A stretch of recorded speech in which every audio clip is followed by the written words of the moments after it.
college and sat down to meet with my counselor for preparation of going back to college. I am a baby boomer. Baby boomers were born between the years 1946 and 1964. We are known as the post-World War II era babies.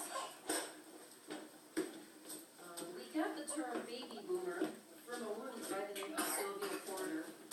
In May of 1951, she's a columnist from the New York Post.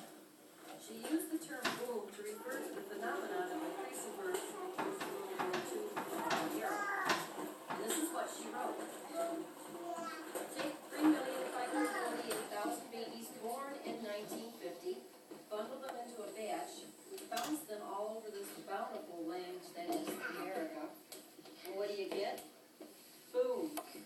The biggest, boomiest boom ever known in history. That's where baby boomers got their name.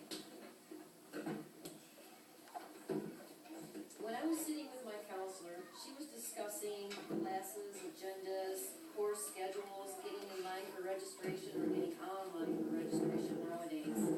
Paperwork required, things needed, and just everything that she was saying. I was hearing what she was saying, and it was just kind of echoing in my head, but I was no longer listening to what she was saying because I all of a sudden felt very small. I felt very insignificant. I felt very scared. I thought I was way over my head. I'm just too stupid for college. I don't get this. I can't even understand her schedule, let alone the classes that she was talking about. And oh Lord, she said, you have to go take your acuplacers. Well, there you had it. I knew I was done. An acuplacer is a series of tests that test your knowledge so that they can determine if you're ready for college or not. You have to be at least at the high school level with your education. There's a lot of years between today and back when I graduated from high school in 1981-82.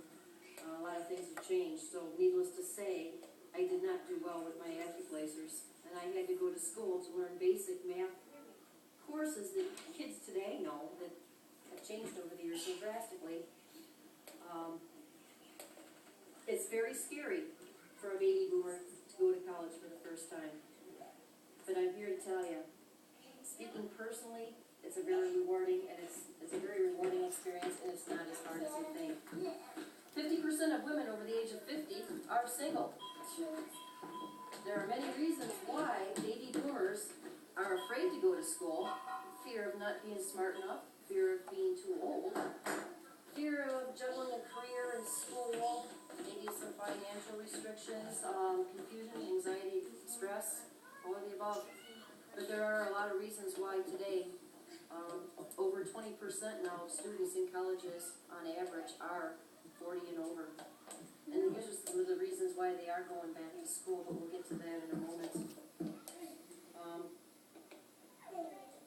During these few moments, we're going to discuss some of the reasons why the baby boomers are afraid to go to college, meeting with the counselors, types of classes that are available, again, reasons why baby boomers are returning back to school, some of the cost factors that need to be considered, and what to expect after you've actually been enrolled for your first few weeks, or maybe even your first semester. When you first meet with your counselor, if you're pursuing a degree, your counselor is not only going to go and help you choose the classes needed to fulfill this degree, but she's also going to help you with your general education classes that are required along with the courses you'll be taking and your elective classes. She's going to be talking about your scheduling, your other options if you choose not to get a degree. She's going to be discussing, maybe classes that you might want to pursue just for this simple fact of wanting to know something, or maybe getting involved with a group or an arts and crafts type of project. There's a lot of different courses out there now, not just degree courses. Or even a technical trade, there's a lot of EMTs out there right now that's not a college degree, but it requires 6 months of school in a college, and they work on your ambulances, and most of them are volunteers. So there's a lot of options out there for people of all ages. There are 2 types of college courses. You have your traditional, and you have your online classes. Your traditional college courses, of course, you go to the college itself and you sit in the classrooms and you interact with your students and your teachers and your instructors. And there's a lot of pros to that. Like I said, you get to interact with everybody in your class. If you have questions, they're immediately answered right there. You can discuss some issues that you might be having with other students, and they might be, having the same issues where you can all resolve them together. One of the cons about going to college is you have to juggle your work, your family, and everything else around the college class. There's not a lot of options with set college classes. They're either in the morning or in the evening, and it's hard to juggle all three if you're going to go to the campus itself. Your online classes are more easily navigated. You can do your schoolwork anytime you want. You can take your tests anytime you want. It's very easy to mix your online courses with your everyday life. Online courses, you're not spending a lot of money in gas and traveling with your vehicle. You don't have to worry about traffic or accidents or flat tires or nothing. You just sit home in your PJs, drink a cup of coffee, and get on the computer and go with it. Those are my favorite. The cons to the online classes is there's a little bit more work involved because you don't have that interactivity. You're going to be spending more time doing researching and reading in books.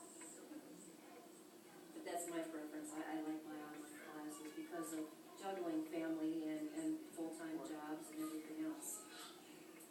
Some reasons why baby boomers are actually returning to college. Baby boomers have always been a class that has been hungry for knowledge. Colleges today more than ever are bending their schedules, or not bending, but putting their schedules together to meet baby boomers' needs. They're going back to school because they typically have more time and money now to go back to school. They're lifelong learners and they're hungry for knowledge. Job promotions, that was one of the reasons why I chose to go to college, to be promoted. It's something to do for them. Your kids are in college or out of school or married and having kids. They're going through that empty nest thing, and it's just something for them to pursue. Maybe it's the pursuit of personal goals. Maybe they never got to go to school, and now the time that everybody's gone, they can. As far as costs go, college is expensive. You have your classes, books, and supplies. But there's a lot of financial aids and options out there. You not only have your banks or your lending institutions, you have grants, you have scholarships. A lot of colleges even offer financial programs right now.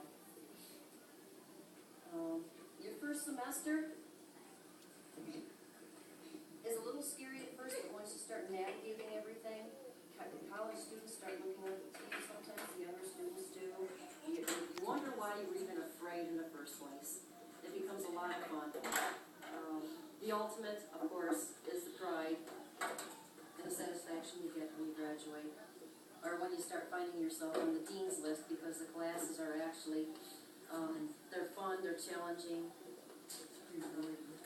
We went over who baby boomers were, why they're afraid to go to school, some of the statistics involved with baby boomers, why they are going back to school. I have another quote here from Maxine. It's not a bold, stupid quote, but if you woke up this morning breathing, congratulations, you have another chance. And she's right.